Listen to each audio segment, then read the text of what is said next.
after colonization ended, we needed new structures to keep these countries where they were. Okay? And the first of those is aid. Okay? We give them aid. Aid for what? Actually, we give them aid to keep repressive regimes in power. That's all. Okay? We're not giving them aid for much more, except a little bit of infrastructure to make sure those raw materials get to the ports and aren't gotten out of the ground. But for the most part, we give repressive regimes money and power and guns to keep that system going. This is what it's fundamentally about. All the hypocrisy about transparency and democracy and bullshit like that, it's all bullshit. You know? And at least the Chinese don't enter into that bullshit. They say, we don't care about the whole political environment, we just give the money. Okay? And it's for raw material extraction, period. Okay? Number two, and this was a very important one, still is, debt. I was telling some of my students today, was it today or yesterday, about Confessions of an Economic Hitman. You remember this? Have any of you heard of this one? Confessions of an Economic Hitman. It's a book written by John Perkins, who used to work for a very nebulous, opaque bank. No one had ever heard of this bank, but it was formed in the 1950s by the IMF, the CIA, and the American State Department. And it had only one job: to lend money to developing countries that were raw material producers in order to indebt them. Once you are in my debt, I control you. Okay? And this bank had 4,000 employees. But no one ever heard of this bank, you see. But it would go to country after country offering loans. And if the president did not accept the loan, they were killed. And he gives two examples of presidents who were killed when they did not accept the loan. You see, the lending is also very important to trap the country. It's very important. It's part of that process. I teach in Suriname. And Suriname in recent times had a huge foreign exchange reserve. So big they didn't need to borrow money. And then one of my students, who was very high up in government, he said, you know, the IMF is trying to convince us to borrow money from foreigners. Why? I thought, duh, you know, sorry about this, but, you know, this is the game. And in the end, Suriname did borrow this money because the IMF said, if foreigners lend to you, then everyone will think Suriname is such a strong economy that foreigners are interested in lending to you. You understand?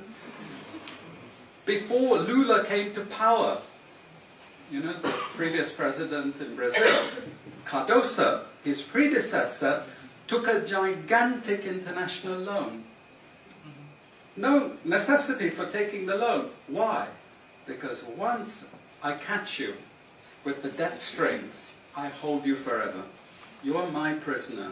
Okay, so debt has been this huge spider's web which has trapped sub-Saharan Africa and keeps them held there. Aid, debt.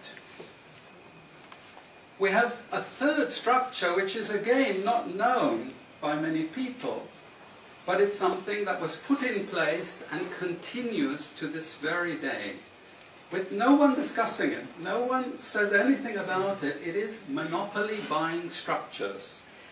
This is for all raw materials and basic agricultural goods produced by developing countries. There are only 4 or 5 Western multinationals that buy all those goods. And they collude between them. So if you take any major product, these Western multinationals, they collude between them.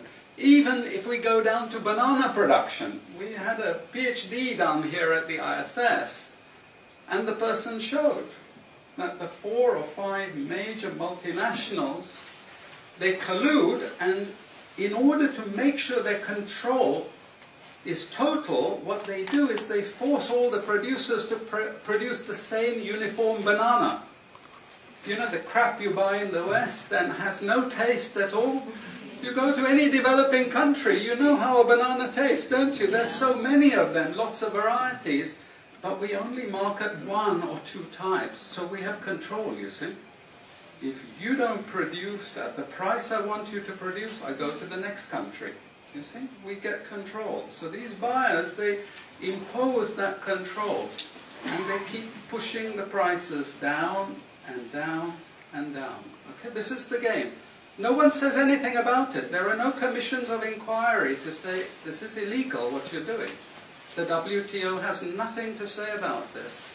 But sorry to say, you know, if banana prices rose 10 times, especially for people like me who love bananas, okay, I protest.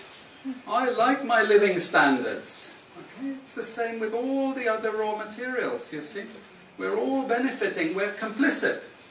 We're actually complicit in this because we will protest and shout out if the situation ever changed. Okay, now we come to those international institutions. And I must tell you this from the outset, don't think of them as wicked. IMF, World Bank, WTO. We always think evil creatures, horrible. It's not. It's just economics. It's economic warfare. The rich declare war on the poor. It happens everywhere. It happens in a country. The rich control the government. Of course they do. You really believe you have democracy? Come on. You know, I mean, grow up. This is not about people living in democratic systems. What we have is the rich control. The rich set up these institutions explicitly to control the poor countries. And they don't give them much room for maneuver. Which incidentally, when the IMF starts talking of poverty alleviation, you should also understand that there's another game there also starting to play, which I'm going to come back to later. But what do these institutions do? What does the IMF do? What is structural adjustment about? It's about making sure countries keep producing what we want them to produce. We make sure they have recurrent balance of payments problems. You notice these countries never get out of balance of payments problems. You notice that? Whereas countries that never took IMF support are always out of balance of payments problems. But the countries that are continuously getting advice and support by the IMF, they're always in balance of payments problems. Why? Because that's the way we keep our stranglehold on them. And that's what we have done. We have done, the IMF and the World Bank. And they've also done something very, very important.